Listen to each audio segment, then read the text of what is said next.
Recording in progress.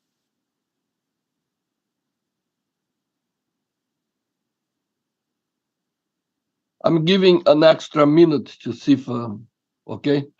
Sure. And I hope you all receive a message I send, adding the 2 talks of the section after the plenary to the first section. And I remove, I had a talk, I remove my talk, so we can conclude our seminar in this section. And then we have time for seeing the plenary. I want to remind you that tomorrow we have a very nice plenary by Andy Hewlett on cold atoms, so you're invited to see the today the plenary. Let's see what are. I think today we have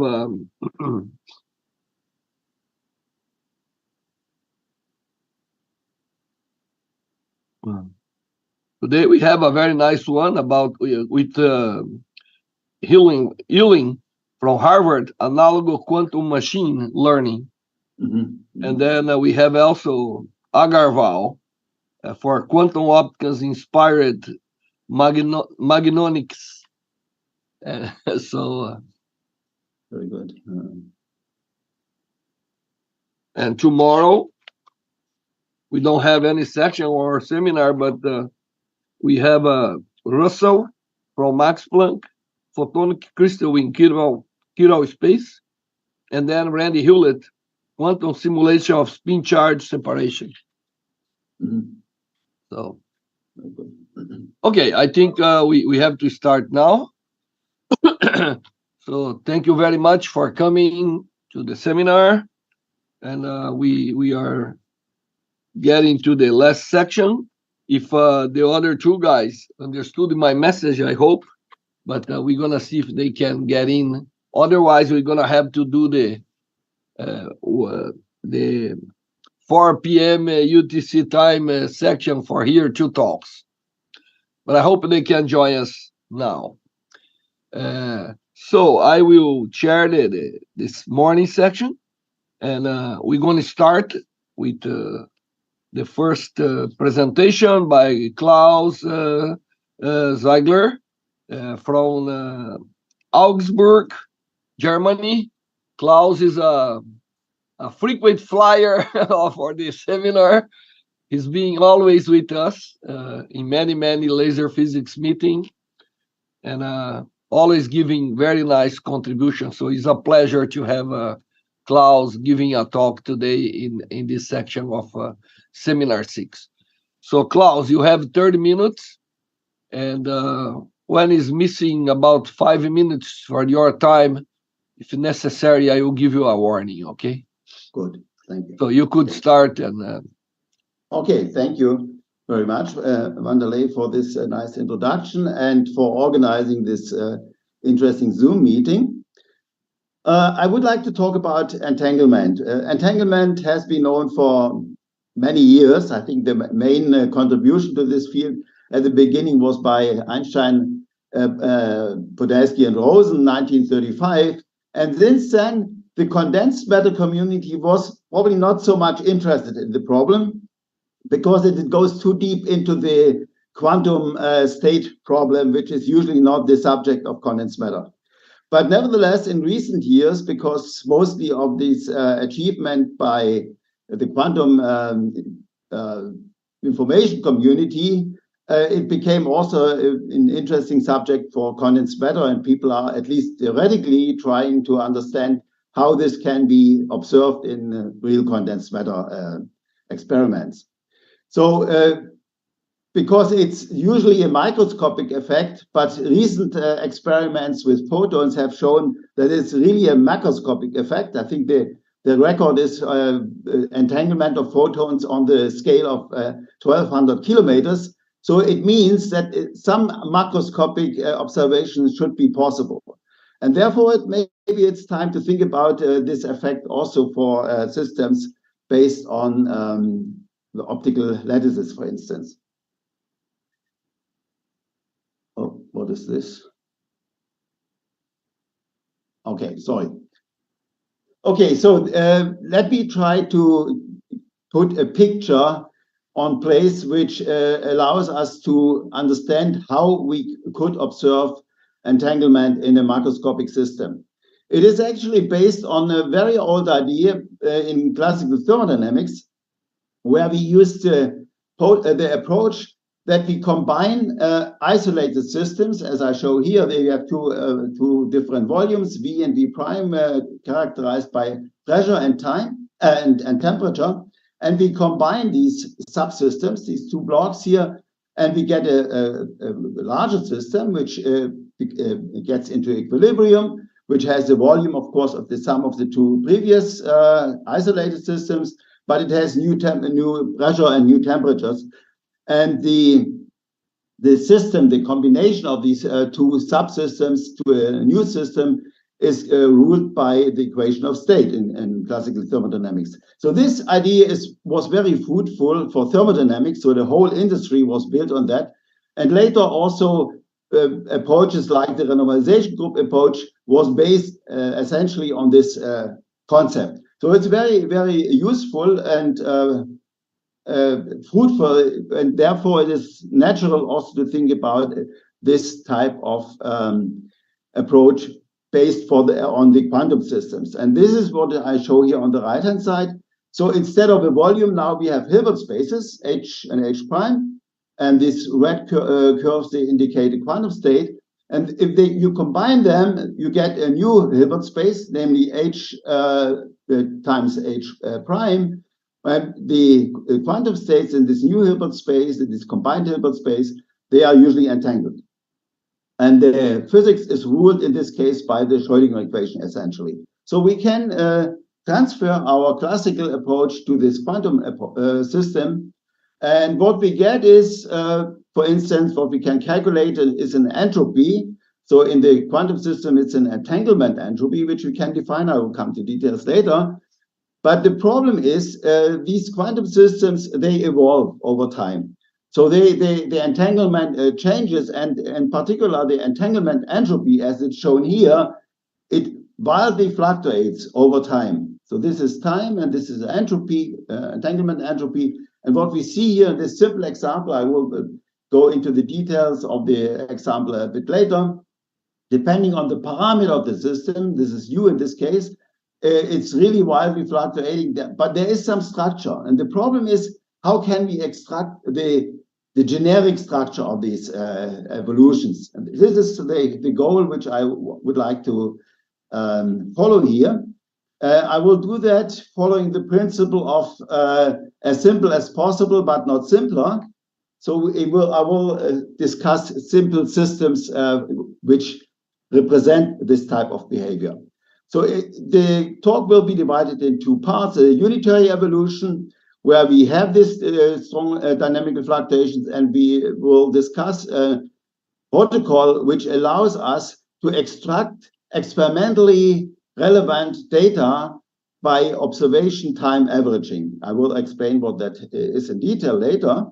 And I will in particular study a situation where we have a phase transition, entanglement transition, which is related to some localization transition in the system. And therefore, we will be able to understand how reasonable this observation time averaging is and how robust the entanglement transition in terms of time averaging remains. The second part of the talk, if time allows, I will use another approach to control the strong fluctuations, namely by measurements, by repeated measurements, which I call a monitored evolution. And so let me go to the details of the unitary evolution. So the idea is basically that we start from an amplitude, which is indicated here. So psi naught is the initial state of the system. Then we have unitary evolution over time tk. And finally, we take the overlap with another state of the Hilbert space of this evolved state. Essentially, for this discussion is that we have time steps, tau 1 up to tau k. This gives us the time tk. And these individual time steps, they are random. They have some distribution. Doesn't matter what the details, what the distribution is. But the average of this over these time steps gives us from this phase here, from the unitary evolution, these average phase factors, and Ej is an eigenvalue of this Hamiltonian H. So we average for each time step, we average this expression and get this lambda J, depending on the energy level. And we also, when we calculate quantities, we get also the correlation of these phase factors, Ej and Ej prime. So doing this averaging, this gives us numbers. Of course, these are phases, and therefore, if we average our lambdas, they are modulus 1 or less than 1. So they are not, usually they are not a modulus 1, but less, especially for these correlated phases here. So from this, we can go on, calculate the time correlation matrix, which is shown here. And you see that we have these lambdas, which come always with the power k prime minus k, so different times. And when the times are the same, and for this correlator, then we, of course, we lose this factor, which comes from here, from this single phase average, and we only stay with the correlator here, with the power k or k prime, respectively. So these are just overlap functions. They are not so important at the moment. So what that means is, if we have the same, for this, the same index, so the diagonal elements of this lambda matrix, then this is just, because of this definition, is just a 1. Whereas if these eigenvalues are different, so the J and J prime are different, assuming that there is no degeneracy, they just give a contribution which is less than 1, and therefore these factors decay exponentially with time. So k is just number of time steps. They decay exponentially, and therefore they are well controlled. So the sum on which we have here, now let's take just the diagonal element of this correlator, so k prime is equal to k, can be written in the following form. There's one contribution which comes from the fact that we have J prime equal to J, or the eigenvalues are degenerate, the energy levels. This gives a contribution which is constant in time, because, as I said, it's just it's just 1, this lambda. So we have this contribution, and this can be associated with the recurrent evolution of the system. And the other part is the other part is exponentially decaying because of the time average, and therefore it gives information which goes into the time regime. Okay, now we have to go back to the original question, namely the entanglement entropy. And as I said, this is the concept of bipartiting the Hilbert space. So we take the entire Hilbert space and separate it in 2 parts. For these 2 parts, we introduce a separable basis, which is given here. N, you can imagine, is a number of particles. This is also what I will keep in the rest of the talk. N is a number of particles in one subspace.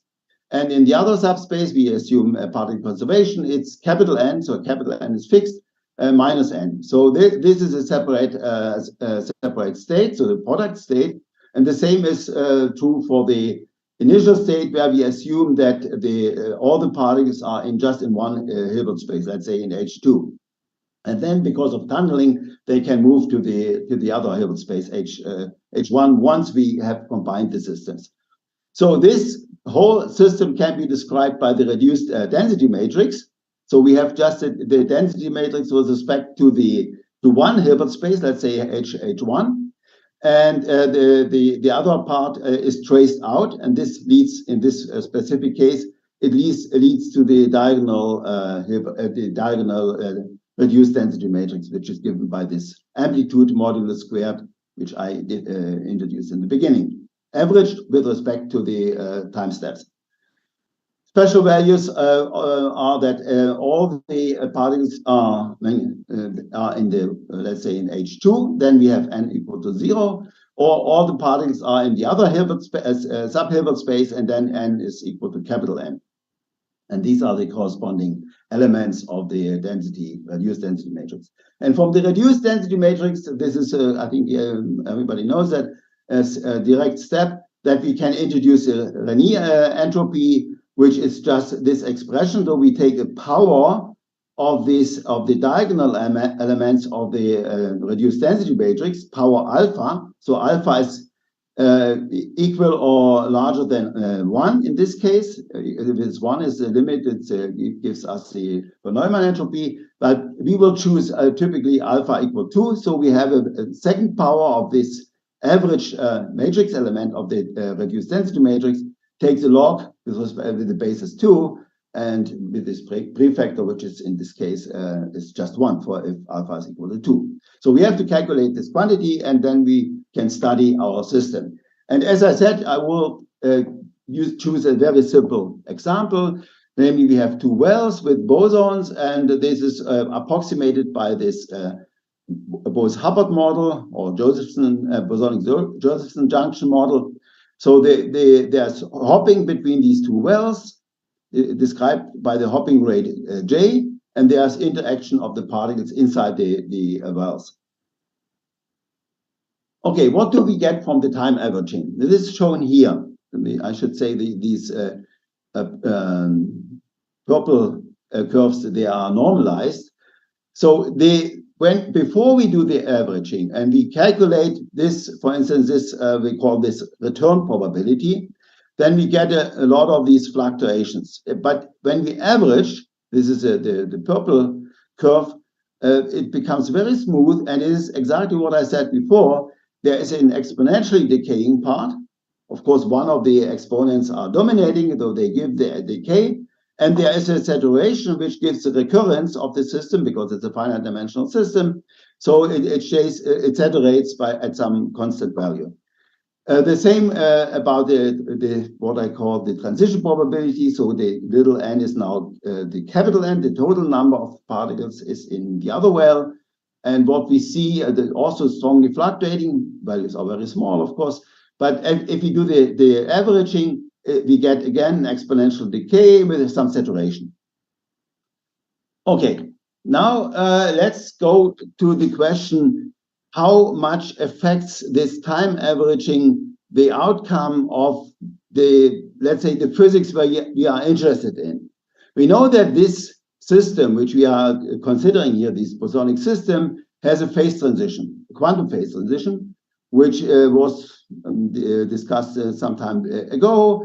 And it turned out that this phase transition can be described without time averaging in this paper. But if we introduce the time averaging, the outcome is surprisingly even sharper for the transition, namely these transition probabilities here. Let's say this is the green one, which refers to the return to the initial state. We see that if we change the parameter u is capital U, the interaction times the number of particles divided by J, the tunneling rate. So this little parameter, the little u, indicates here at this value a sharp change of the return probability. So this I would call the tunneling regime, and this is the localization regime. So it is more or less constant in this regime, this rate, this return rate. And then at the transition, it quickly jumps and goes to another constant value. The transition probability, which is that the particles go to the other well, is that it is zero, almost zero for some regime of the parameter u. And at the transition, it jumps to quite a high value and immediately goes down to zero again, or close to zero. So the jump in the return probability is a factor of 9 in this calculation. And I think it was for 100 bosons. It depends, of course, on the number of bosons. And it is clearly seen that the time averaging does not destroy the effect of the transition, of this Hilbert space localization transition. So this is good news. And now let's see.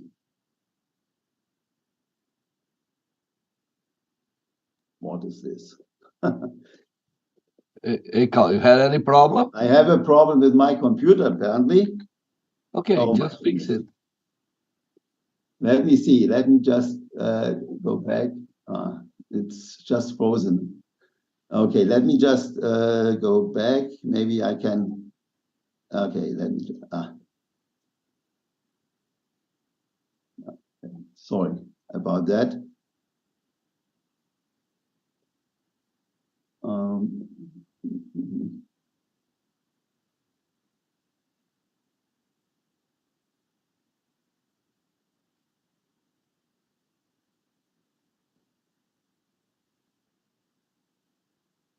Sorry. You just stop sharing, upload again. Yeah. Okay. Because it stopped moving the slide, right? Yeah. That's this. Yeah, Yeah. if you only click in the slide, we'll keep going. But I didn't have time to tell you. Let me see. Okay. I hope it's going again. Wow. Okay, let me see.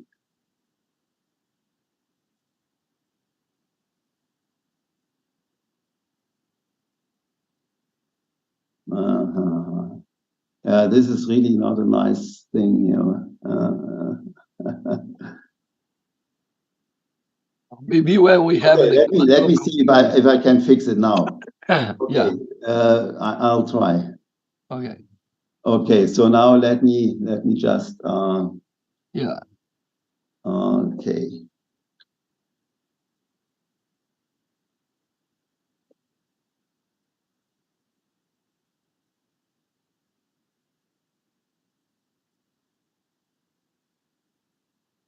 Sorry. Okay, now, okay, here we go.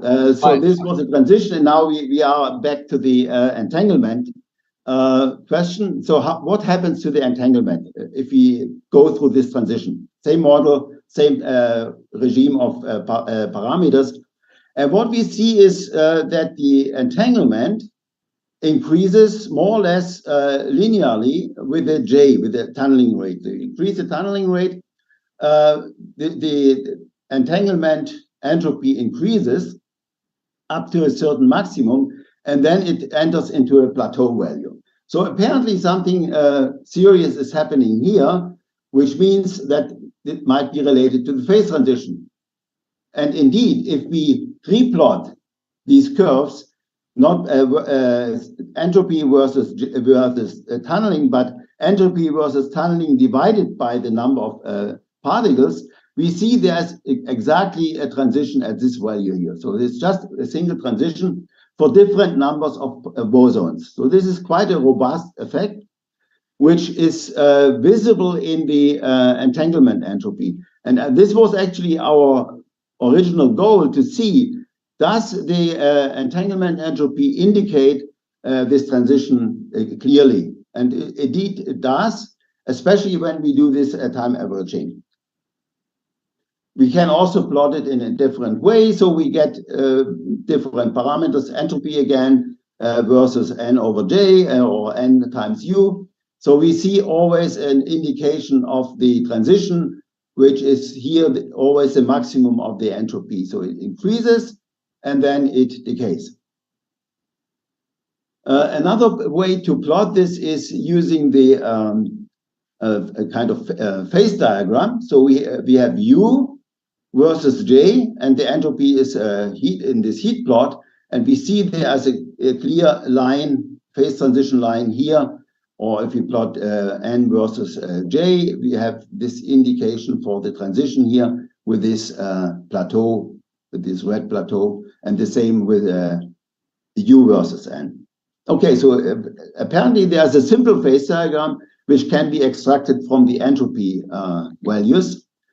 Another interesting aspect is the dependence of the entanglement entropy on the number of particles. This is an old question which actually goes back to the physics of coupled black holes, that we want to understand what is the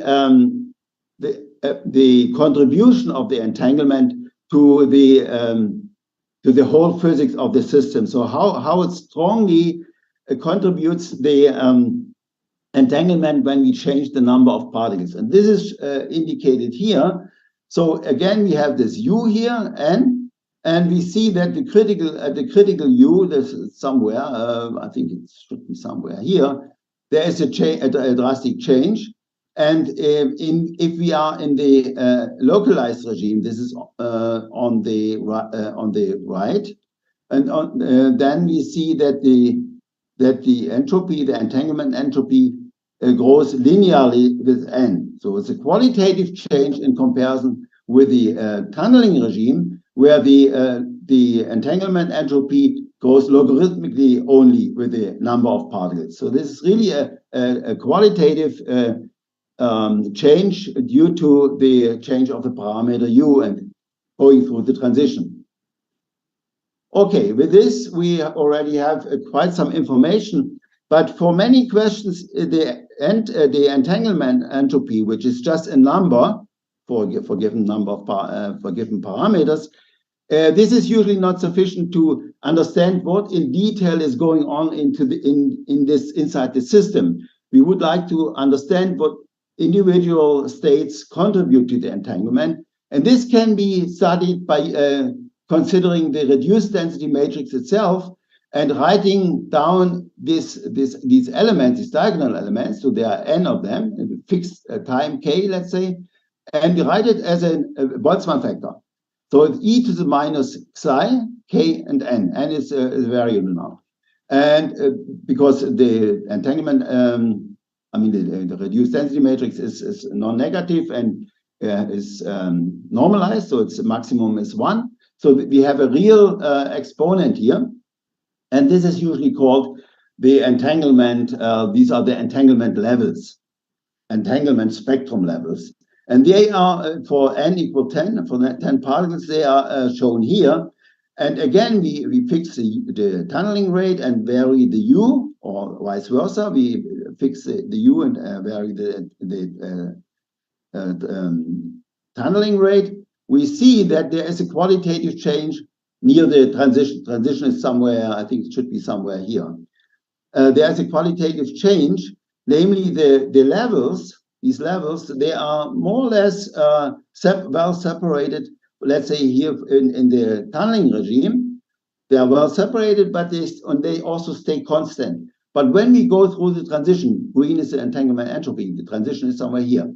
If we go through the transition, first of all, there is some crossing of levels, and it is also that the levels are spreading now, fanning out in this way. So if you increase U further, they separate more and more. Here's a complementary picture. So this means that the entanglement spectrum indicates very well that there is a phase transition in this case. Okay, so far so good for the unitary evolution. I think we have a clear picture that entanglement entropy and also the entanglement spectrum give us useful information, even if we do this observation time average.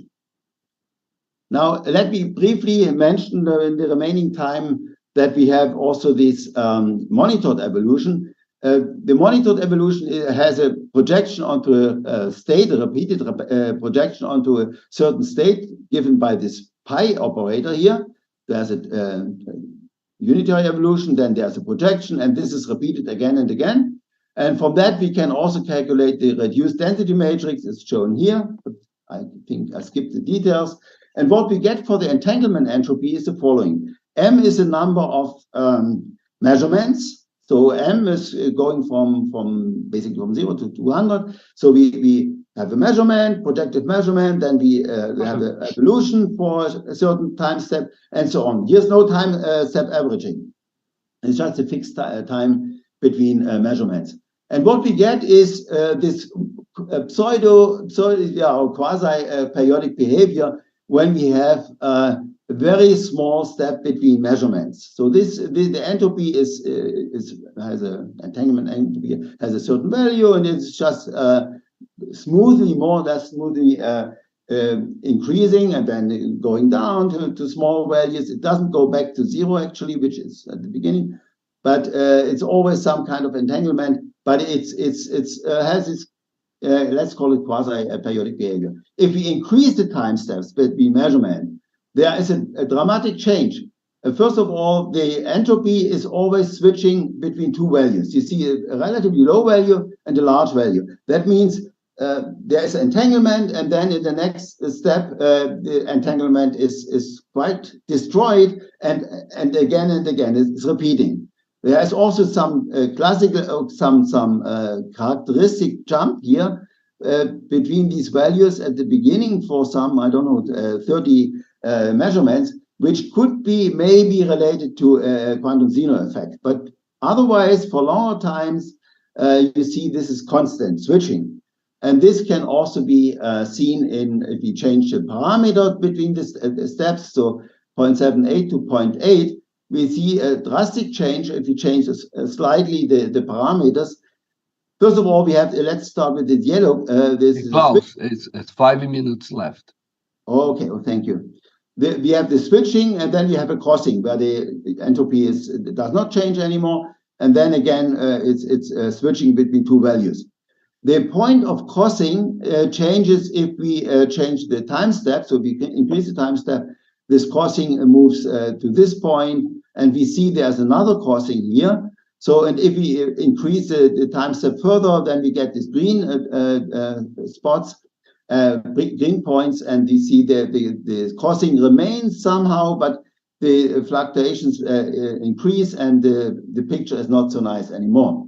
And of course, we can reach regimes where these time steps are such that we have, I would call it a mess. We cannot say very much about the behavior of the entropy. So apparently, this entropy is very sensitive to the parameters of the model, and otherwise, or of our measurement protocol.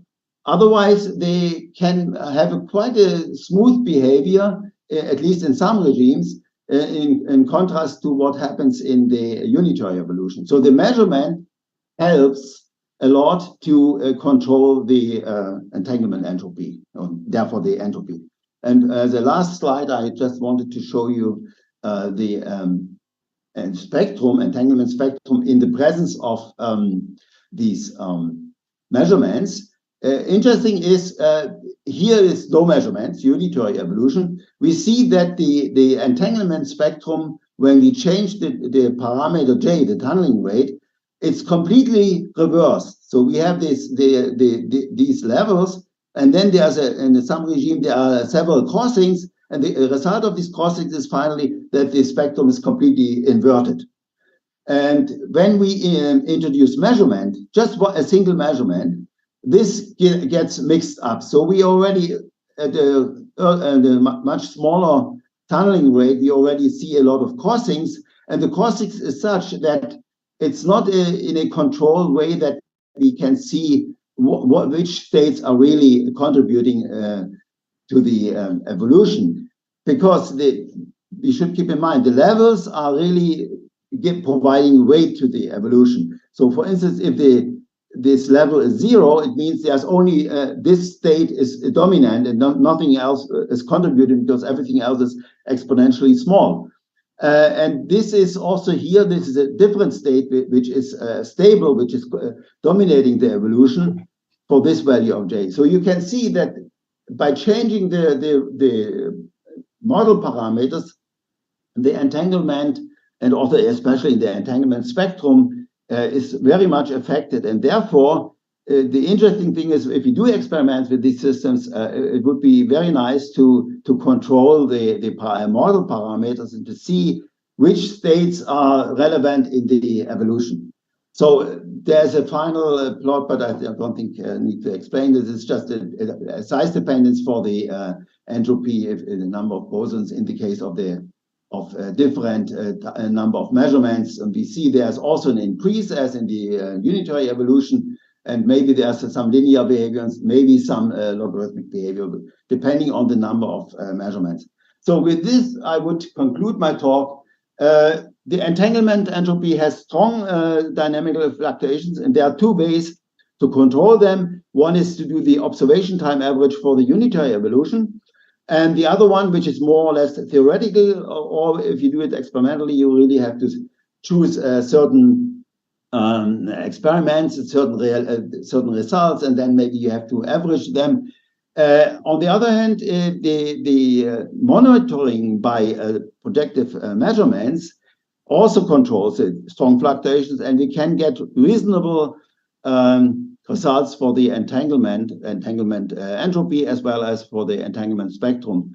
And the transition is usually associated with a level crossing. So if you are searching for phase transition in these systems, the entanglement spectrum may tell us something about that, just looking at the level crossing. Okay, so with this, I think I should conclude my talk, and thank you for your attention. And sorry for the interruption with my computer. Hey, thank you, Klaus. It was a very nice talk. Entanglement is always a very important thing, right? So we have time for a question if any of you wants to.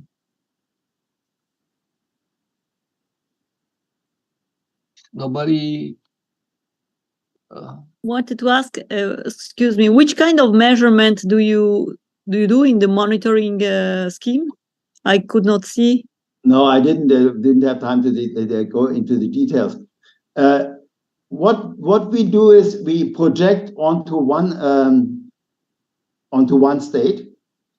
This pi, remember which I showed you in the slides. I'm not sure if I can go there quickly. The pi, it projects onto the space which is orthogonal to the initial state. Okay. So this is a sharp projection at a given exact time, and then it's followed by unitary evolution. I think this is the simplest thing to study.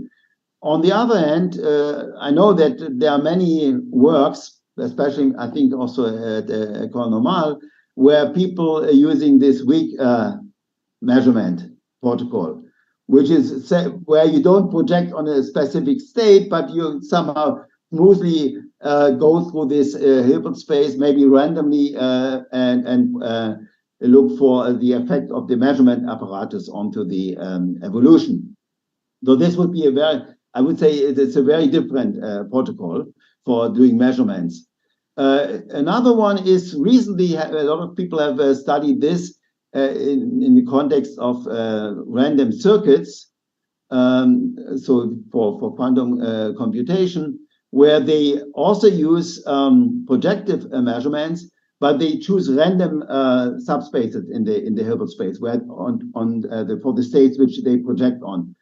And this is another protocol which, of course, had the effect because it's random and you have to average in the end, where you have rather smooth behavior. And this type of protocol was mainly used to distinguish the quantum Zeno regime in the evolution from a non-Zeno regime.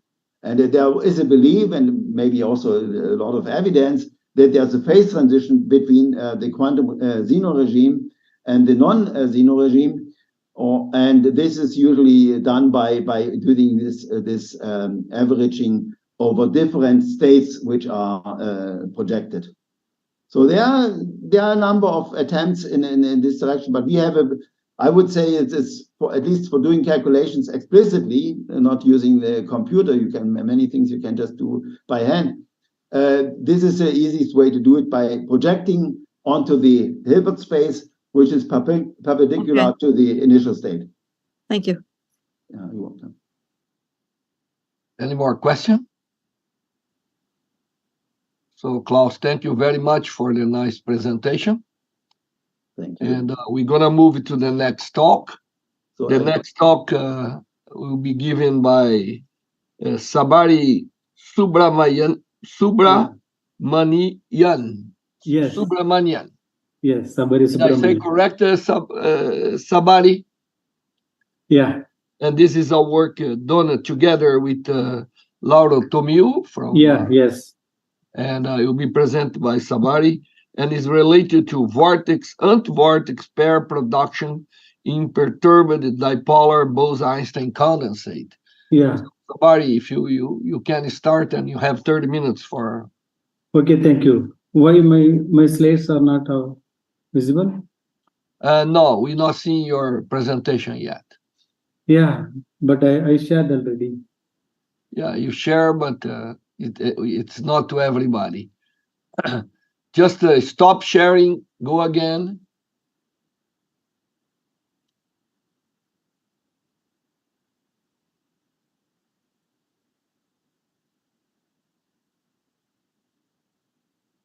Not yet.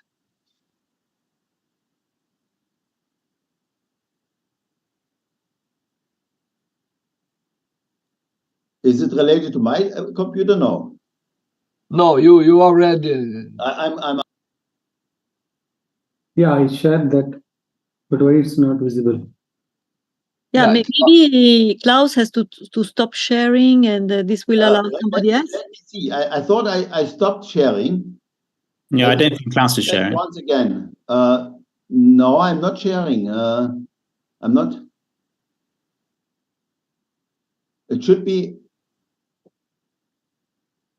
It should be okay from my side. Is it okay now? Oh, now it's coming. Yeah, now it's good. Yeah, thank you. Okay, is it audible? Because I'm using another computer for the audio. Is it audible? Yeah, I can hear you. Thank you. Good morning and good afternoon to all. First, I thank to the organizers for this opportunity.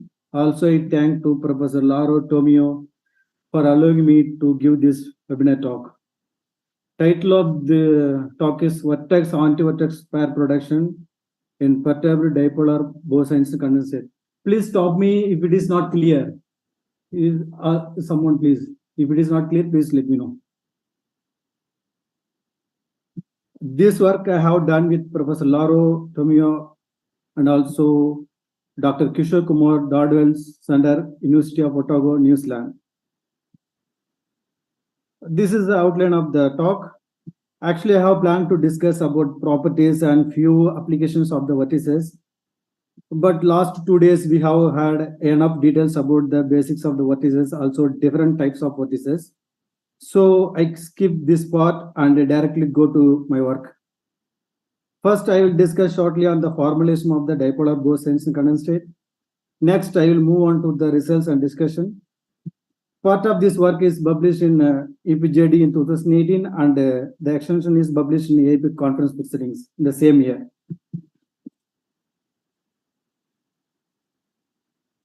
At ultra-low temperatures, a dipolar B is described by the time-dependent nonlinear Grasp-Podolsky equation with a non-local integral corresponding to the dipole-dipole interaction. Here, the trapping potential is the combination of the harmonic plus time-dependent Gaussian obstacle. This is correspond to blue-tuned laser beam in the experiments. For quasi 2D, we choose large omega, which can due to axial and radial frequencies. In the model, we have two types of interactions. One is short-range contact interaction, and another one is long-range dipole-dipole interaction. The strength of the contact interaction G is equal to directly proportional to A is number of atoms. In the present work, we use A is equal to 50A0 and N is equal to 15,000. The strength of the dipole-dipole interaction is this. Here, CDD is the coupling constant. It depends on mu naught mu, where mu naught is the permeability of the free space and mu is the dipole moment of the condensate. Experimental value of this one is 66 A0 for erbium and 131 A0 for dysprosium. This is a geometry for the interaction of two aligned dipoles. Here, E1 and E2 are the two non-polarized dipoles. R is the interparticle separation. Here, theta d is the angle between polarization direction and R. When theta t equal to 0, the polarized dipoles in a head-to-tail configuration attract each other, and the UDD has minus value. When theta d is equal to 90, two polarized dipoles side by side repel each other, And you can see it's explained by the arrows. And UDD has the positive value. Now, so when theta varies between 0 to pi by 2, the factor 1 minus 3 cos squared varies between -2 to 1. And thus the dipole-dipole interaction is repulsive from particles sitting side by side, while it is attractive, but with the twice the strength of the previous case for dipole in a head-to-tail configuration. When theta d is equal to 90, this term becomes 1 by r cube, and it is positive when tunability of the dipole-dipole interaction by using time-varying Alexander field. But we can tune the dipole-dipole interaction by tuning alpha here. The angle alpha between the dipole orientation and z axis determines the strength and the sign of the effective dipole-dipole interaction. Alpha varies from 0 to 90. Now the new form of the equation is this. This is the form of the Gaussian obstacle. This is a schematic representation of the condensate, the moving Gaussian obstacle. Here,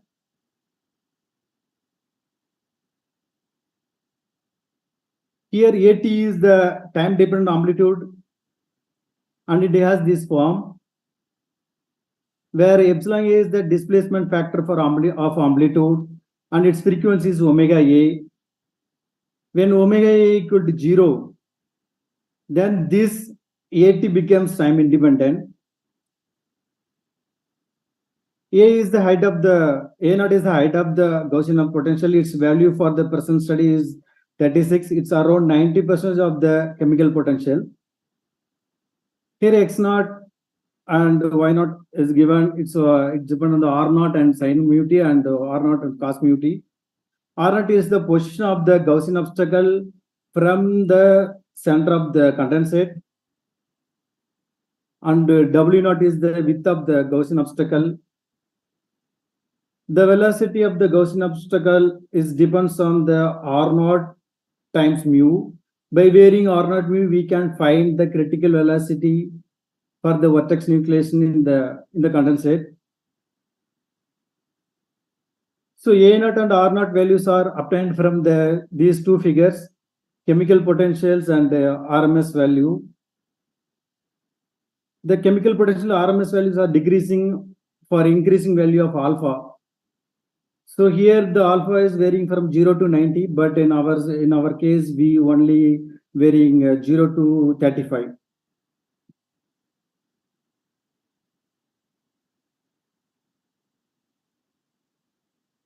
Yeah.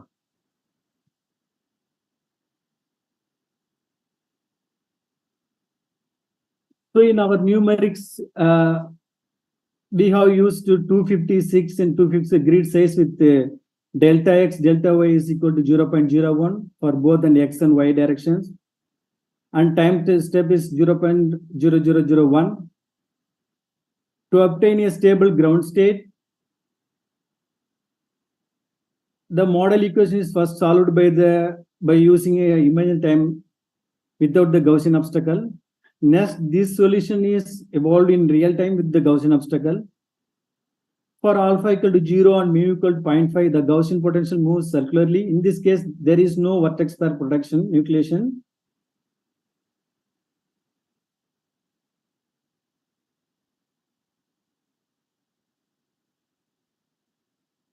But for mu equal to 0.8, the Gaussian potential nucleates the vortex pair. So when the Gaussian obstacle moves faster than the critical velocity, energy is transformed into the B's density by changing the superfluid velocity filled near the Gaussian obstacle. And as the accumulated energy exceeds the certain threshold energy, the energy will dissipate via vortex dipole emission. Also, the vortex are nucleated only in the form of dipole consisting of two vertices of the opposite circulation.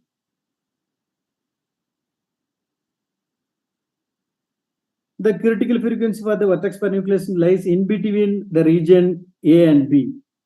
But when we increase the frequency of the motion of the Gaussian obstacle further to mu is equal to 1.5, we will have another region where we have vertex emission as clusters.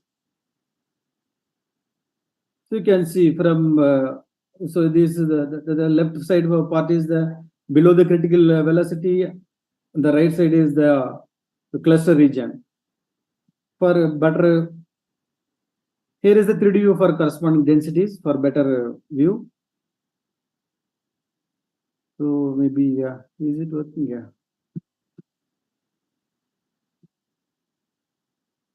So for alpha equal to 0 and mu is equal to 0.8, here in this case, the Gaussian obstacle nucleates the vertices in the form of the vertex dipoles. You can see the inside is the vertex and outside from the moving from inside is the vertex, outside is the anti-vertex. So it is mentioned by the plus and minus.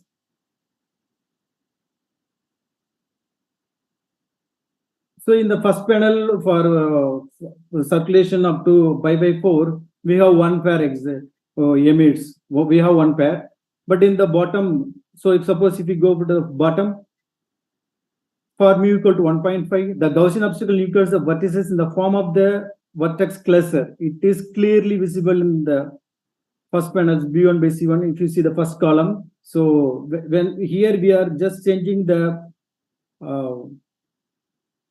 mu from 0.8 to 1.5.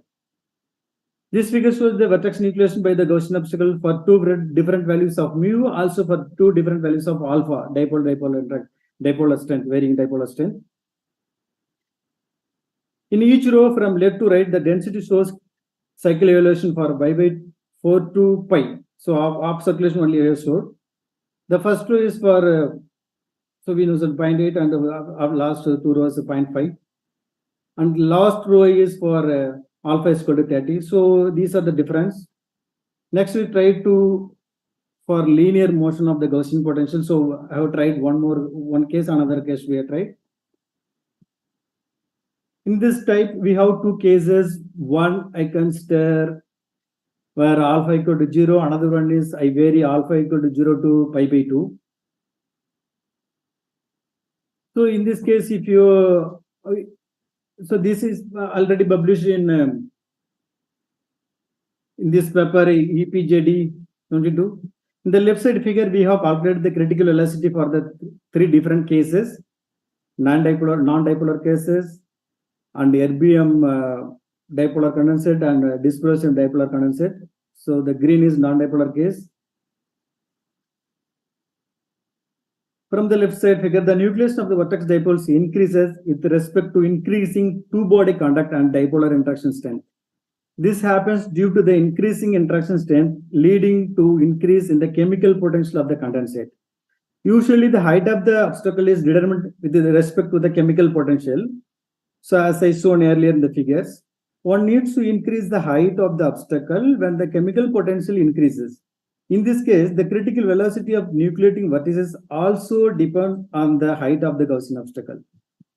Figure shows it if we fix the amplitude of the obstacle, then the critical velocity increases with respect to the interaction strength.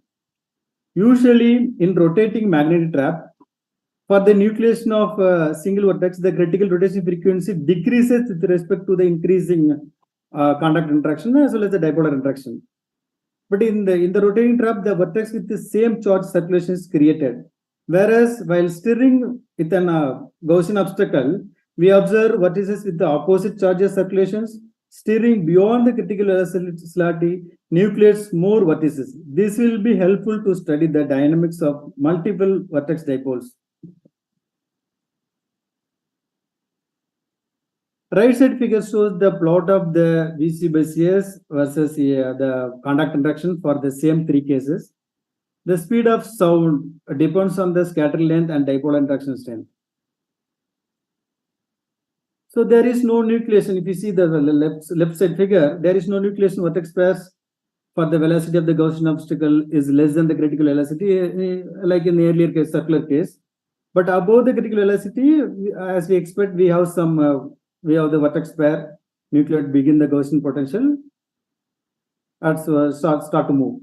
If we increase the velocity further, then the oscillating potential creates a vertex pairs, causes reconnection of pairs characterized by the oscillation, and causes the new pairs to leave for the surface of the condenser. Consequently, the surface becomes filled with the vertices having positive and negative circulations, which leads to the nucleation of the rarefaction pulses and the migration of vertices. We call this sequence high energy dynamics of vertices and rarefaction pulses, which often occurs in case of where the amplitude of the oscillation is larger than the size of the oscillating potential. Actually, if you see that for circular case and linear case, there is no annihilation of vortices in the circular case. But here we have observed that when we have the linear oscillation, there is some annihilation of vortices. We observe that the rarefaction pulses here in this case. That's why that is the one aim why we also study this linear case in addition to the circular case. So here in the upper figure in panel A, when the potential starts to move, inducing a velocity field like a backflow, emitting phonons and the ghost vortex pair is nucleated inside the potential. It is not yet come out. Next in panel B, the ghost pair tends to move away from the potential and the usual vertex pair appears in the condensate in panel C. So does the ghost vortices work as seeds of usual? Yesterday we have seen that there is another way of visibility of the ghost vortices by using the two component. But here it's moving, it's leaving when it's when the Gaussian optical has more velocity than the Gaussian ghost vortices.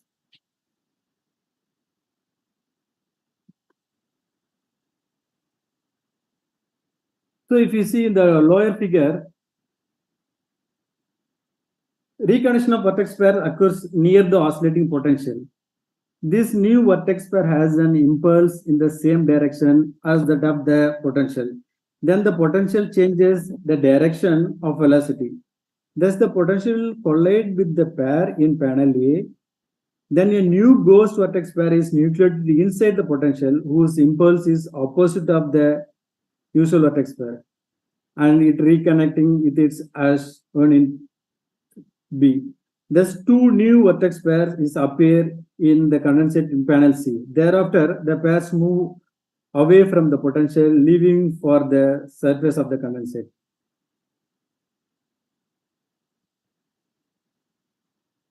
So here the upper figure shows the dynamics of what it is for dysprosium with the A is equal to 50 A naught. From left to right for time t equal to 0 millisecond to 7.5 millisecond. The next figure, the vortices near the surface of the condensate have two fates. One is that a vertex pair transforms into the rarefaction pulses through the annihilation of the pairs. The other is that the vortices migrate into the condensate. We saw these dynamics in the following. Many vortices have accumulated near the surface of the condensate in panel A, since the oscillating potential continues to make vortices with positive and negative circulations. Hence, the vortices near the surface can reconnect with each other as shown in panel B, where we enclose the new vertex pairs with square dotted lines. These pairs have impulse towards the center of the condensate. As a pair approaches the center, the size of the pair diminishes. Consequently, pair annihilation of vortices occurs, making the rarefaction pulses shown in panel C and D. The low density parts in C and D has these properties, and hence we can identify them as rarefaction pulses. This kind of nucleation of rarefaction pulses is characteristic of an oscillating potential, since it is caused by the potential emitting vortex in opposite direction, but it is not happening in the circular case. When we rotate the circular, there is no this kind of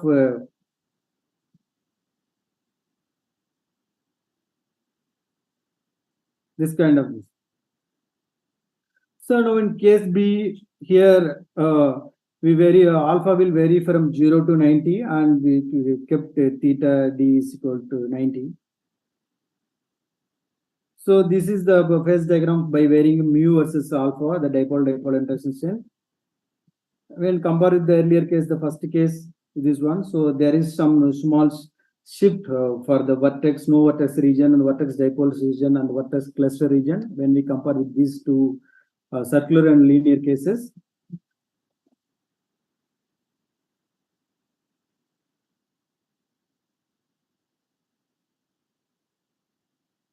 So I'm going to show one or two results about some other results. Here I'm going to show the kinetic energies. This is a form of the kinetic energy.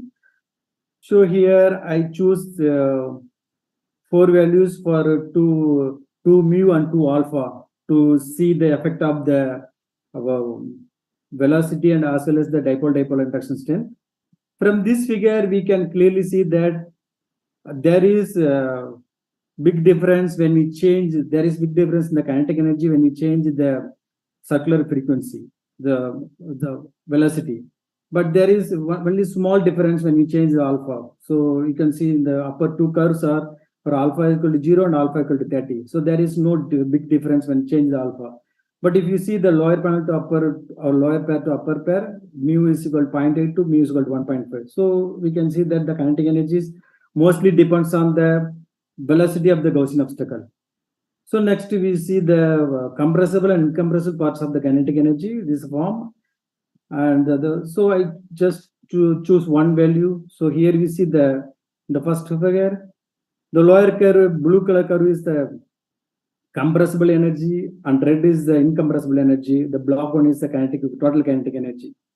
So the total kinetic energy is mostly depends on the variation of the total kinetic energy mostly depends on the incompressible energy. You can see that it's almost parallel with the kinetic energy, the incompressible energy. So I have shown not only in 0.8, also I have 1.5 mu is equal to 1.5, and also along with the alpha equal to 30. These are the difference. If you see here, these are variations. And yeah, we have tried some other 4 cases also, but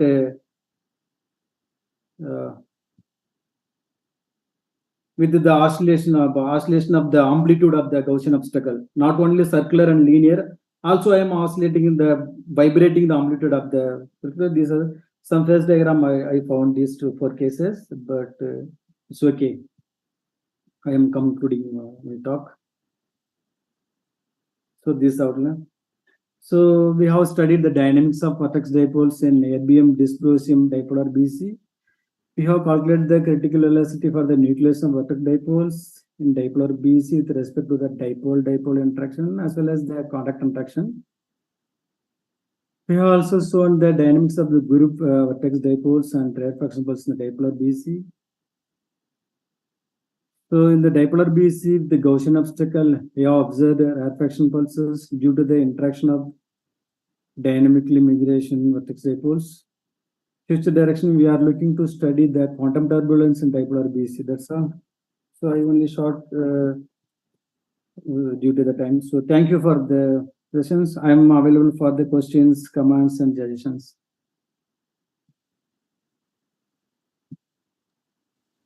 Wow. Thank you, Sabari. Thank you very much. Dipolar system is a next step in experiments on the turbulence. That's for sure. And well, we have time for questions. I can start with one. In the middle of the talk, you show different regimes of velocity. And in the higher regime where you were exciting, we see that there is a big generation of collective modes. Yeah. There was back many slides when you spoke about different regimes of velocity. Yeah, but you had a little more simulation that. Okay, so what you think are exciting the collective modes, especially the breathing? I could not. It looks more like a quadrupole than a breathing, but what you think is exciting that? Is the sound waves that are generated, or is the perturbation of the instrument that are really generating the vortices? So the generating the vortices, are you asking? Generation of vortices may purely depends on the velocity of the Gaussian obstacle. During that time, it is generating the sound waves also. You can see from the top figure. So it is generating some sound waves, even the lower figure also. Yeah, that's because we know that when we reach a regime of big disorder, there is a kind of freezing of the collective modes because it's but I did not see this here, right? So means that maybe you still have a big order in your system. I didn't check these collective modes, but I have observed these phonon excitations during the that's a nice thing to see, because we can observe. That's a macroscopic measurement we can do, and that may indicate something going on within the cloud, right? So it's an interesting thing. Well, thank you. Is there any other question? No. May I ask one? Of course, go ahead. Yeah. Hi, Sabari. Yeah, so, hi. in the middle of your talk, you made a comment about ghost vortices. I didn't understand if you don't observe them, if you do observe them, if you just look at the density and you haven't looked at the phase profiles. Can you expand on that? Yeah, actually, so when you have the low density region, maybe I will show here. So in the low density region, we here in this upper figure, so inside the low density region, we have the ghost vortices. So it has one velocity. So we have two velocities. One is the ghost vortices velocity, another one is the potential velocity. When the potential velocity is greater than the ghost vortices, then these ghost vortices come to the density, the condensate density. Then it becomes visible. So you can see the panel A to panel B. These vortex pairs comes from the low density of the Gaussian obstacle. So when it is inside the Gaussian obstacle, this we call the ghost vortices. I see. Thank you. Yeah, when it is not visible, we call it ghost vortices. So that's all. Mm-hmm.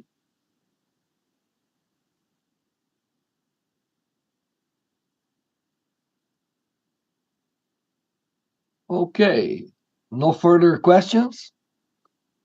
So we should move for the next talk of this section. I see Thomas Sturge here. Thank you very much for accepting the change, Thomas. No problem. This will give us more time to enjoy the plenary and the rest of the time of the conference. So thank you very much. Not a problem. Yeah. Okay. And your talk is about inverse design of polaritone devices, right? Yeah. Maybe it's not quite on topic for this seminar, but it's somewhat related. I mean, we use the Gross-Pitaevsky equation, so yeah. Well, if you use the Gross-Pitaevsky equation, we are in. Okay. So go ahead. You asked for 15 minutes, but you can have a little more if you wanted to explain more, because since it's not the field of everybody, maybe we can find ways of getting your field with things we know. So please go ahead. Let's see what happens. So yeah, even though it's not super on topic for this seminar, I hope it's at least somewhat interesting for some of you. Let's try and share the screen first of all. Okay, do you see my slides in full screen? Yeah, we see in full screen. Go ahead. Yeah, you see the laser pointer as well, right? Yeah. Okay, great. Okay. Hold on a second. Great. Yeah. Okay. Yeah. Thanks for the introduction, and of course, thank you to the organizers of LPHYS'. I think the last time I presented at LPHYS' was in 2019 in real life person. So it's a nice change. We're doing it online now. Yeah, thank you, Professor Bagnato, for chairing the session. Just to note that this work was carried out in the group of Professor Carsten Ruckstuhl from Karlsruhe Institute for Technology in Germany. And this work was carried out with support from the Alexander von Humboldt Foundation, and also another colleague, Oliver Custer, was largely responsible for this work. So first of all, let me introduce the motivation for the work we've been carrying out. What we've been doing is using inverse design, specifically topology optimization, to design polaritonic devices. So first of all, let me give an introduction to what topology optimization is. It's a form of inverse design, and it was widely used in engineering applications such as aerospace engineering since the late 1980s. So at the top here, we have an example of traditional topology optimization. So this is designing a bell crank. On the far left, we have the initial design, which is specified by some user. So some human has come up with this design. And in further iterations, we want the computer to do its computer magic and to design a different bell crank that uses less material. So what you would do is you would specify to the computer somehow, which we'll get to the details later, but you'd specify to the computer, okay, there are some regions where I don't want you to optimize. These are parts that I'm connecting to other parts in the system, so don't optimize these. And then you would specify the forces that are acting on this bell crank. And then you would supply some figure of merit which you want to optimize. So for example, you might want to minimize the total strain in the system given some forces or some function of the strain that you want to minimize.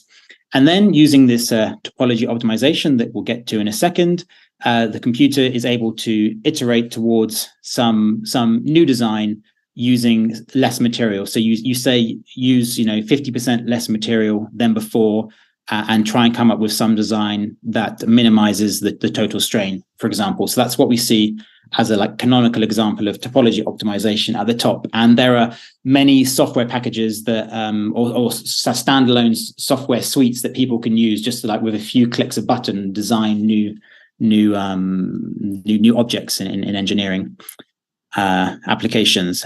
This has then inspired the more recently, not super recently, but more recently, the community of researchers in photonics to look at photonic topology optimization. So here in the bottom left, we see an example of this, where we have some device. It has an input waveguide and it has two output waveguides. And in the middle, there's a central region, which is our design region, the region which we tell the computer to design something.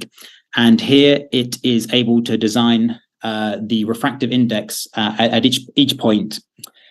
And so you give it some figure of merit. So here you somehow encode the information that when you have a low intensity beam, you want it to come out the top waveguide. And when you have a high intensity beam, you want it to come out the bottom port. And then you encode this into a figure of merit. And the nice thing about topology optimization is that to calculate the variances of the figure of merit with respect to all design variables. So here the design variables would be the refractive index at each pixel point. So this could be thousands or tens of thousands of points. So to obtain the gradients, the variances with respect to each of those design variables, you only need two simulations, one forward pass of the simulation and one reverse pass. And then once you have these gradients, you can then pass that to some gradient descent algorithm, which can then iterate towards the design. And then just as a next step, the work that we've been doing is translating this concept towards polaritonic devices. So here, specifically, I'm talking about exciton polaritons. So you would have some semiconductor optical microcavity with an embedded quantum well layer that hosts excitons. And these excitons, the cavity has a high Q factor, so there's a strong light matter coupling between the excitons and the photons. So you get these new quasi-particles, these exciton polaritons. And then we want to design devices for these polaritons. So in some sense, it's fairly similar to the photonics, but it's a slightly different system, and we're using slightly different equations, let's say, to model this system as a first step. The inspiration for this project was that we are working with the group of Rainer Mart from IBM Zurich, and they have the capability, when they're fabricating these microcavities, they have a top layer which is independent from the bottom layer, and they can, to a few nanometer accuracy, design the topography, so design the surface profile of the cavity height to be, let's say, more or less arbitrary. And then the thought was, well, we have this degree of freedom. Can we design this to optimize this to come up with Plutonic devices? And then, so as a first step, I'll show you what we've been doing now. And I just wanted to briefly mention that there have been other people working on inverse design with polaritons, but we're using a slightly different approach here. Okay, so here is an overview of the method. So we're going to drink of water. So we're going to model the polaritons with a Gross-Pietiewski type equation. So here the psi will model, let's say, the condensate wave function of the polaritons, or just the density of the polaritons. This is a mean field approach. And there's some effective mass which can be tuned via the photonic exotonic fraction. There's some effective potential which could have a few different physical origins. In the initial inspiration, we're thinking it comes from the topography of the cavity height, but it could come from some dark exotonic bath, or some additional maybe non-resonant laser pump, or maybe some other mechanism. And then there's some nonlinearity, which is encoded in the polariton, or comes from the polariton scattering. And there's some particle loss, which is this gamma variable here. And then we have some external pumping. So I'm thinking in terms of polaritons, but this Gross-Pietiewski equation can, or is also just maybe a general nonlinear Schrodinger equation, so it can describe other systems. So I guess also a mean field approach to cold atoms. So it might be, maybe this is the link to the seminar here, and hopefully that makes it more interesting. And so, yes, then we have this equation, and then we encode the desired solution into some loss function, and then we solve this equation until, for example, some steady state, or perhaps some particular final time that we're interested in. And then we optimize this numerical simulation to obtain the effective potential, which minimizes this loss function. So there's a schematic in the graph below, on the lower part of the slide, which shows the logic flow. So you have some parameters that you feed into the simulation. Then you have V, which is the effective potential that you're trying to optimize. So you start out with some initial guess. We're basically just setting it to 0. Putting it into the simulation, running the simulation, obtaining the wave function at the final time step, and then that goes into a loss function. So this loss function could be, for example, the difference between the wave function that you actually get and the wave function that you want. And then from this loss function, you can calculate the gradients of the loss function, in other words, the gradients of the figure of merit, with respect to the design parameters. And here the design parameters are the values of the effective potential. You feed that into a gradient descent algorithm, and then it updates the potential. And you just do this in a loop until you reach some stopping criteria, which could be when the loss function stops changing to some tolerance. Okay, and just to talk a little bit about the code itself, it's written in Diffrax, which is a code base from Google that is based on AutoGrad. And it's just a library of numerical differential equation solvers. They're fully differentiable, as in terms of automatic differentiation. So you don't have to write the automatic differentiation yourself. It just does it for you. And it's jitterable, so just-in-time compilation. It runs on GPU, so it's very fast. The optimization is implemented by the library NLOpt, and the code also features absorbing boundary layers, which is convenient for us, and it uses a Runge-Kutta method. So this is a finite difference time domain method. In this table here, we see the parameters that are generally used in the following plots.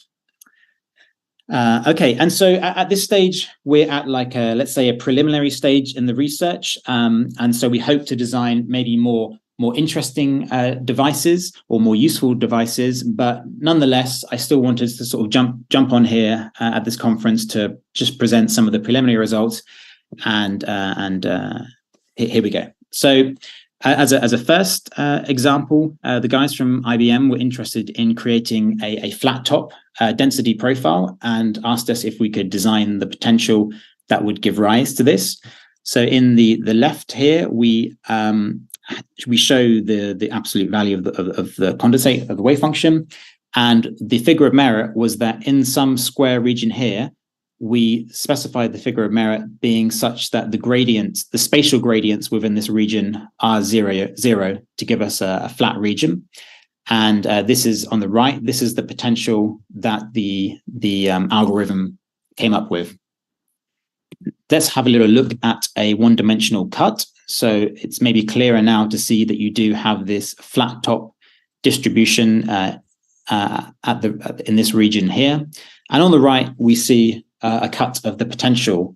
One thing to note is that it is quite jaggedy. It has many sharp features. So the next question is how robust it is for a minimum feature size. So a nice thing is it's quite easy to encode a minimum feature size into these simulations, which can be done by incorporating a blur into the design. So using a Gaussian, once you obtain the design, using a Gaussian filter. So here, going on the x-axis, going from left to right, is where we increase the size of the Gaussian kernel. So we increase the amount of smoothing, and on the y-axis is the relative L1 error, and the orange curve is when we apply the filtering after optimization. So we obtain some effective potential that we optimize for, and then we do additional simulations where we blur this optimized potential for different amounts of blurring. And blue is where we actually do the blurring during the optimization steps. And something to note from the graph is that up to a roughly 100 nanometer minimum feature size, the solution is largely unaffected, and the error is still somewhat reasonable, less than 10%, up to about 500 nanometer minimum feature size. We also wanted to look at the resilience with respect to the amplitude variables. So on the left is a resilience to the pump amplitude. We optimized for a reference amplitude of 1. And then depending on the strength of the nonlinearity, we can increase the pump amplitude by, in some cases, orders of magnitude with no real effect. Although this depends on the nonlinearity. If it's very strong, then you're going to not get the solution that you wanted when you change the pump amplitude. And also the resilience to the pump size and position. So here, sigma squared is the width of the pump, and this mu is the position of the pump. And both in terms of shifting it and in terms of widening it, you can change the width and the position by around 100 nanometers or so and still remain below this sort of 10% error.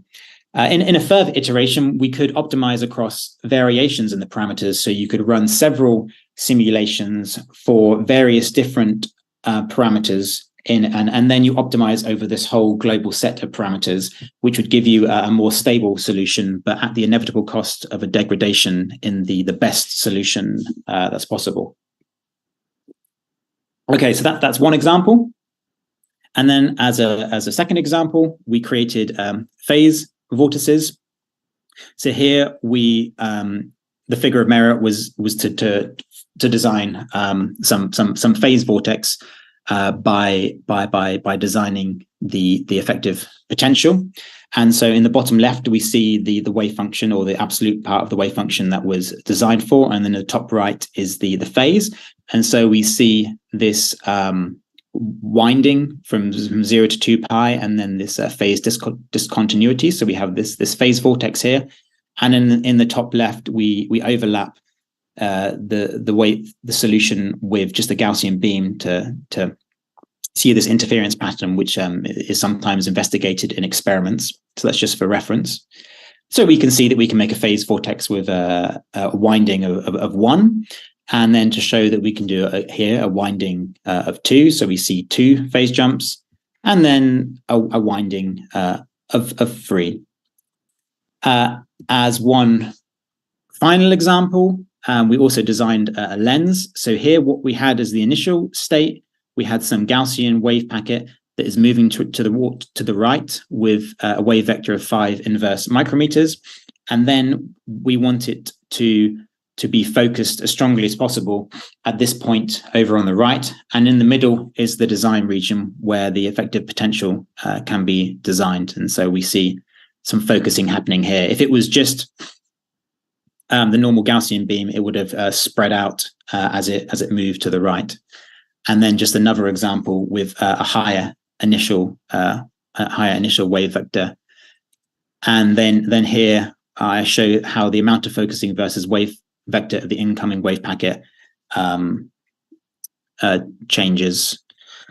But I think I've already done my 15 minutes, and so I think I'll skip to the end here. And just to say that we will obviously eventually release this code as open source, but if it happens to be interest to any of you, or if there happens to be somebody watching this on YouTube later that's interested in this stuff, then we'd like to hear from you, and we could give you access to the code base and collaborate with you. And yeah, I'm open to questions now, so thank you. Well, thank you very much, Thomas. You kept it at 20 minutes, so this is very good. Yeah. We are open for questions if there are a few around. But I understand if not, off topic a little bit. Oh, but anyway, it's interesting to see the applications of using those. Yeah. I mean, I don't know if this kind of stuff would be in any way interesting to like the cold atoms community, or if it's not particularly relevant. But yeah, well, you know, any application that we can use is interesting, and this is new for us how we can do devices that way. So it's interesting.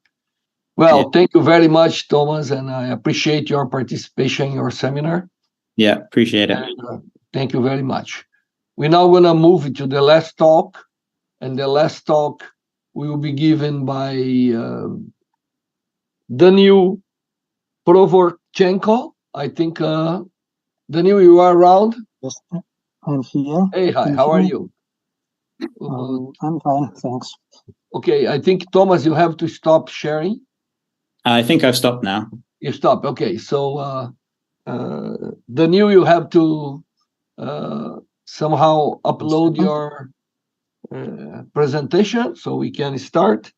And Provorchenko, we will speak about narrow line cooling and initial preparation of thulium atom using 506 transition. Okay, you can go on. You have the 20 minutes request, please. Can you see my presentation? We can see your presentation. Okay. You can go on, and I'll give a warning 5 minutes before the end. Okay, thank you very much. I'm happy to give a talk here. My today's talk will be about narrow line cooling and initial state preparation of thulium atoms. I work in Leipzig Physical Institute of Russian Academy of Science Moscow, and in our group we work with thulium atoms. Thulium atoms may be interesting for different applications. We made an optical clock based on neutral thulium. Our friends from Russian Quantum Center make a quantum simulator and experiment with BSC with this atom. Thulium is lanthanide. It has an inner state transition to wavelength on 1.14 micrometers, which is not very sensitive to blackbody radiation. Its sensitivity to blackbody radiation is one of the lowest for clock transition at all.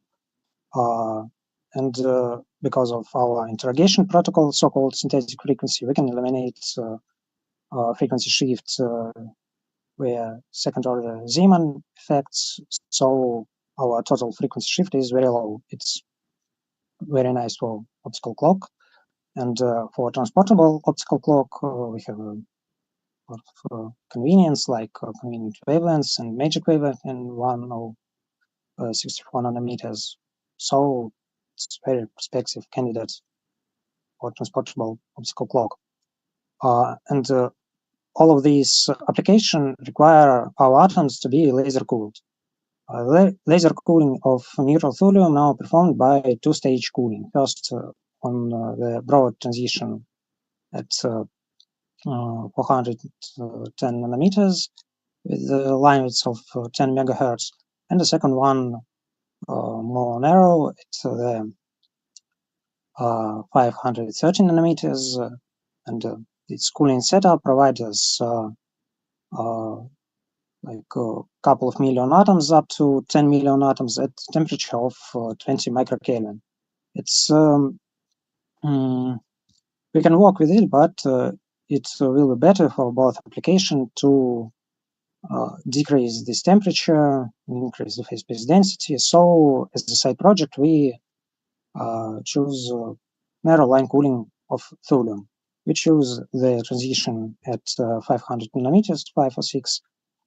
It's electric dipole transition with natural length of 8 kilohertz, which is which recoil limit of this transition is higher than its Doppler limit. So possibly we can cool our atoms to the very low temperature, like 200 nanokelvin. And for this work, we used Topscadil Pro laser, which is stabilized by bound-driver Hall technique to ultra-low extension cavity with a finesse of 50,000. First of all, we performed the spectroscopy of this transition and found all these hyperfine components. In our magnetic optical trap, we trapped thulium on the ground state with full momentum F equals to 4. So when our radiation is in resonance with the transition from the ground state with full momentum 4, we see the decreasing of our atom numbers in magnetic optical trap MOT. And when we in resonance with upper hyperfine components of ground state, we repump atom to the cooling cycle. So effectively, we see the increasing atom of MOT. So we performed this spectroscopy, found all the components and hyperfine splitting of ground and exact states, which is perfectly matching with those in literature, by the way. So in the classical 6-beam magnetic optical trap, we magnetic optical trap scheme, we use this radiation and saw the weak magnetic optical trap. First of all, we thought that we can use this 506 nanometer transition as the replacement to our second stage mode. So first of all, we tried to recapturing atoms from the first stage mode. For this, we use both radiation in the magnetic optical trap simultaneously. Our narrow line radiation was frequency modulated. It's a common technique to increase the repumping. And in this scheme, we was able to cool down our atoms to 2 microkelvin, which is 1 order magnitude. But recapturing of, for example, 1/2 of atoms, it was very strong task and usually requires perfectly adjust all magnetic fields, all frequencies. So our usual recapturing was maximum of 30%, maybe even lower. So to conclude, we cannot use this transition to replacement, and to cool down our atoms, we need to use all 3 stages of cooling, unfortunately. So with the second stage cooling, the recapturing of 60% atoms is our usual results. With perfect adjustment, we can recapturing almost all of the atoms, but it's too hard, and as a working technique, we did not use that. And as you can see from this plot, on the left. Here, the big plot is show the recapturing atoms in the third stage MOT, and too small, it's temperature of atomic cloud after a small period of second stage cooling, and its cloud radius. 10 milliseconds of our second stage cooling is enough to capture almost all atoms. So after this, we performed the optimization process. We use this pulse scheme on top right, and as a target parameters, we chose the temperature of atoms, phase space density of atomic cloud, and the number of atoms, which number of atoms in atomic cloud after third stage cooling. And the varying parameters, it was magnetic field gradients, the intensity of cooling radiation, it's returning from resonance. Now there are two big plots, first and second. And here on the first one, we show the temperature of atoms along two axes, along the horizontal and along the vertical one. I'm sorry, the tunings in units of gamma and from -14 to -8 gamma from resonance to the right side in all of these heat maps. We perform this investigation for different intensity. Every column is intensity of in the units of saturation intensity, and the results here, well, it's very logical. The lowering the intensity, we got low temperature, and lowering the closer to resonance, we still get down the atoms. And in terms of number of atoms, it's upper row, and in phase space density, the results are also logical. So increasing the intensity, we got much more atoms, which not very cold, which is, and phase space density is shifted from the high number of atoms to compact atomic clouds. Its areas of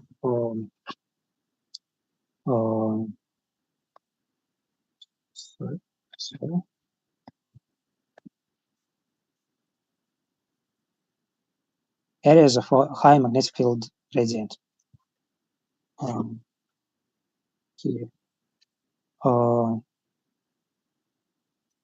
Here on the right, it's both of plots. And as working parameters and working point, we choose the intensity of peaking concentration intensity. So second from the right column, relatively high magnetic field radiance, 50 milligauss, and the detuning of 8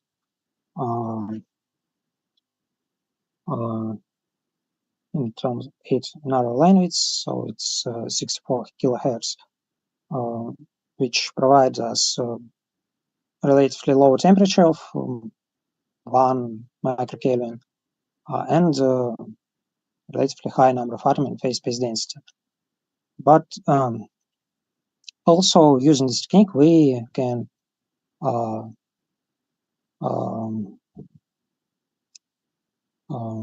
achieve 2 atomic clouds in our optical lattice. Here on the vertical axis, along the vertical axis, there is an optical lattice. On the first picture, there is a third stage.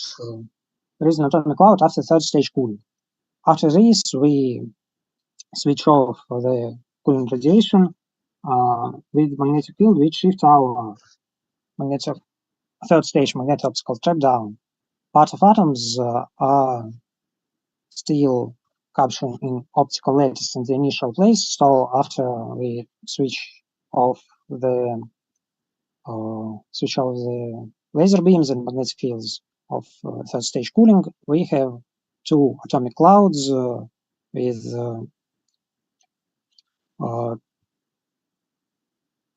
I think it's something of 10 or 20,000 of atoms, which non intersected, and the distance between them usually from 1 to maybe 3-5 millimeters, which is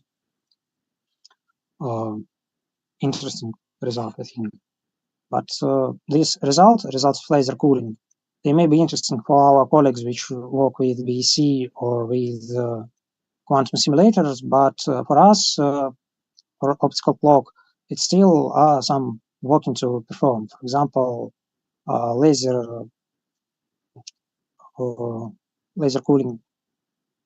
During the laser cooling, we lost a lot of atoms, so we didn't win anything in terms of recapturing. And the cloud is polarized a lot, so still there are a lot of work to be done to use it in the optical clock project. But we decided to use it in another way, and here will be second part of my talk. When I talk about thulium, I told about synthetic frequency. Synthetic frequency is the interrogational protocol we use to eliminate second-order Zeeman shift. Second-order Zeeman shift for clock states in thulium atoms is very high. But fortunately for us, the energy shift of upper and lower hyperfine levels of both of ground and clock states, its energy shift via magnetic field is at exactly the same value, but the opposite side. So as well, we can say so about clock transition frequency. So use the half sum of this frequency, we can eliminate the Zeeman shift. But for this technique, we need to populate both of our central magnetic sublevels of hyperfine states with full dimension F4 and F3. For this, we used to use optical pumping technique via transition at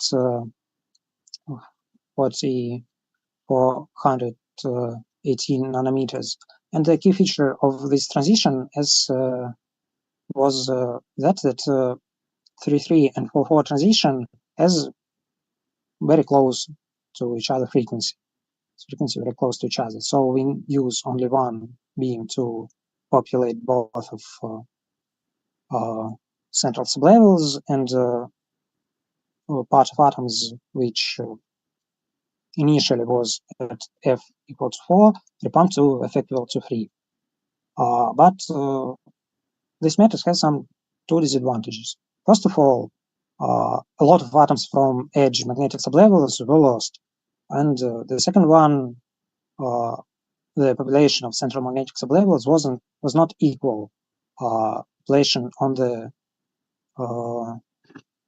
lower one on F equal to 4 was 40% of initial number of atoms before pumping, and on upper hyperfine sublevels it was only 4%. So we want to solve both of this problem using our new transition.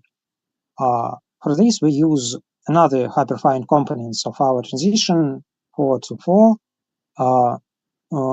Why so?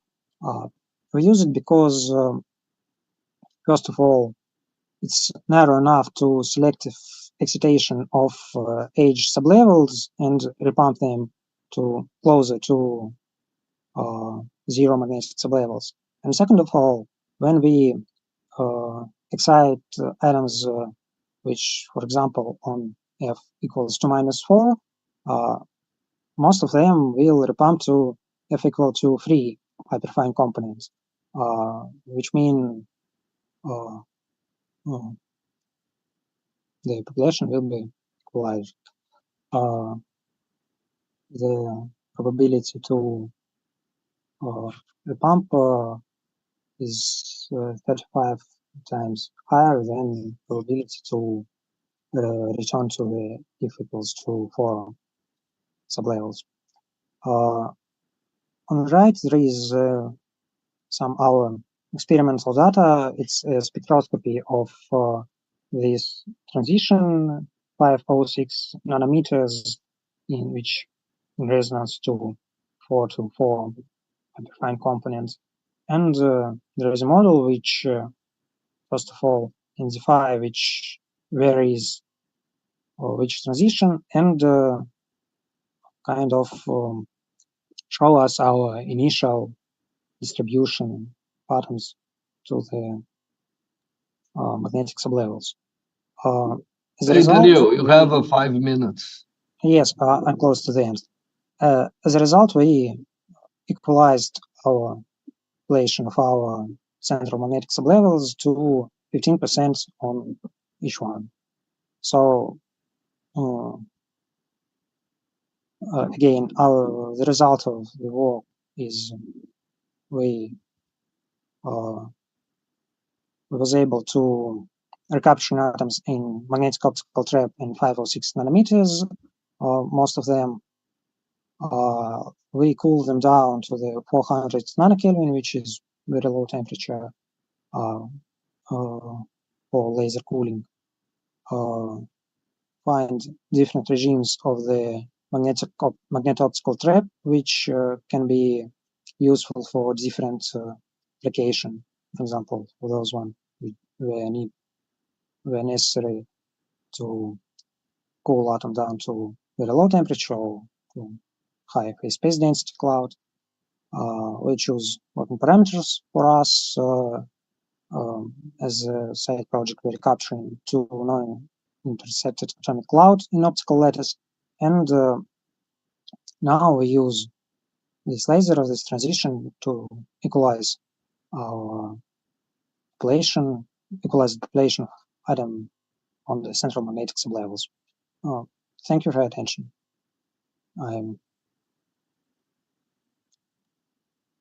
Thank you, Daniel. Nice to see that we be able to have new species around and to do nice cold atom physics with it. We have time for a question.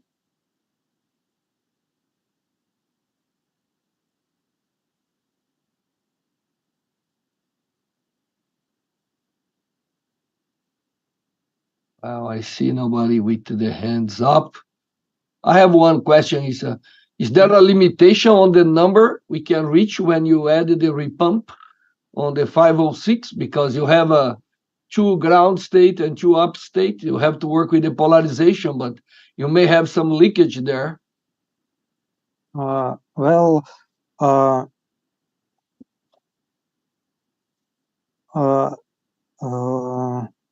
First limitation is our initial results, because in the beginning, without our repumping transition, we have 44% of atoms on both hyperfine components on both central sublevels. So we can not achieve high numbers. And in this work, we achieved 15% on each, so it's lower than the initial. It's 30%. Initially, it was 44. And we think, yes, it is because of some leak of atoms and maybe additional heating. So we still was not able to achieve more than with this technique. So I think the reason of this is first of all, it's heating of atoms during this procedure, and second of all, maybe the lifetime of these heating atoms on the central magnetic levels are lower than initially. So I think yes, I think there are limits. Okay, thank you. Okay, is there is any further question? If not, thank you very much, Daniel. A Thank nice you. experimental attempt to go forward with the thulium. Okay, so we came to the end of seminar 6. I would like to show my appreciation for everybody that participates. We all know that we should be together. It's so nice to exchange a few words when we are in the same room or we go out for a coffee. But this was the best we could do to keep the seminar alive. And I'm almost sure that next year, we're all going to be together in a nice place, speaking about nice physics and everything. So I thank you all for participating. And I hope you still have time to enjoy the plenary that's going to start in a few minutes. And the plenary tomorrow, as I said, one of the plenary for the cold atoms, they put in the program for Thursday, which is the talk of Randy Hewlett. Randy Hewlett. Mm-hmm. Yeah. So I hope we all from seminar 6 can see the plenary. Well, I thank you very much. And if you have any comment, please, now is the time to do so before we close the seminar. Thank you. Thank you for organizing and sharing. Thank you very much. Thank you very much. Thank you, Alice. It's been always a pleasure to meet you guys. But I'm missing to chat with you presentially, Sure. So we needed to get together one of those days. And probably next year is the time. Andrei, yes. You have done a great job because you fight it almost alone. Thank you. Well, thank you, Slava. You are historically the chair of this seminar, and we are we all very happy that you join us, because it does not make any sense to leave all the science we've been sharing, out of the discussion. We are scientists, and we all enjoy the science independent of anything else. We all hope for the best doing the science we do. So thank you very much, guys, and enjoy the rest of your day. As you can see, I cut my own seminar because I've been unable to speak. But we had a wonderful, I'm going to make a report. I took note of the nice things we came on this seminar, and it would be nice to put in the Laser Physics Journal always a kind of overview of the field. So this is what I'm going to do as an editor. Thank you very much. It was very nice to see you all. Bye-bye. Bye-bye. See you next year. See you next year. Thank you. Yeah. Bye-bye. Bye-bye. Thank you. Bye-bye. Bye. Au revoir. Bye. Au revoir.